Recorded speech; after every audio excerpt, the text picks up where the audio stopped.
My neighbor tried to destroy my mom's shed, so I made him jackhammer his $30,000 pool into a dirt pit. My mom is 60, lives alone, and wouldn't hurt a fly. Her entire world is her garden and the small, weathered tool shed that's been standing in the corner of our yard for 15 years. Then, Brad moved in next door. He was loud, flashy, and immediately installed a massive, custom in-ground pool. From day one, he treated my mom like she was bringing down his property value. He didn't just want a pool, he wanted a kingdom, and apparently, my mom's shed was in his way. It started with passive-aggressive comments. Brad would lean over the fence while my mom was weeding and say, "That thing is a real eyesore, isn't it?" Then came the intimidation. He'd host loud parties, purposely splashing pool water over the fence onto her tomato plants. I told him to knock it off. He laughed and said, "Upgrade your yard, and maybe I will." I held my tongue for mom's sake. But last Tuesday, I came home to find my mom crying at the kitchen table. Brad had called the city. He reported the shed as an illegal structure and a fire hazard. The city inspector arrived the next morning. My mom was shaking, terrified she'd be fined on her fixed income. The inspector measured everything, checked the foundation, and looked at the permits. He turned to us and said, "Everything is perfectly legal. You have a nice day."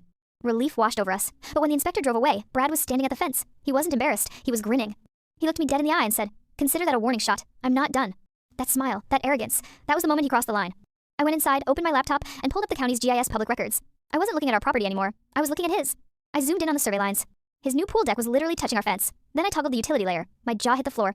Brad's brand new concrete poured pool was sitting directly on top of a 10-foot municipal utility easement. It wasn't just a violation, it was illegal. I didn't just call the city. I drafted a formal complaint, attaching his own survey maps against the city easement codes. I highlighted the violation in bright red. 3 days later, a city truck pulled up. Not an inspector, a code enforcement officer. Brad came out strutting, holding a beer, thinking they were there for us again. I watched from the window as the officer handed him a clipboard. Brad stopped smiling. He started pointing at our house, screaming. The officer didn't flinch. He just pointed at the pool, then handed Brad a bright orange cease and desist order.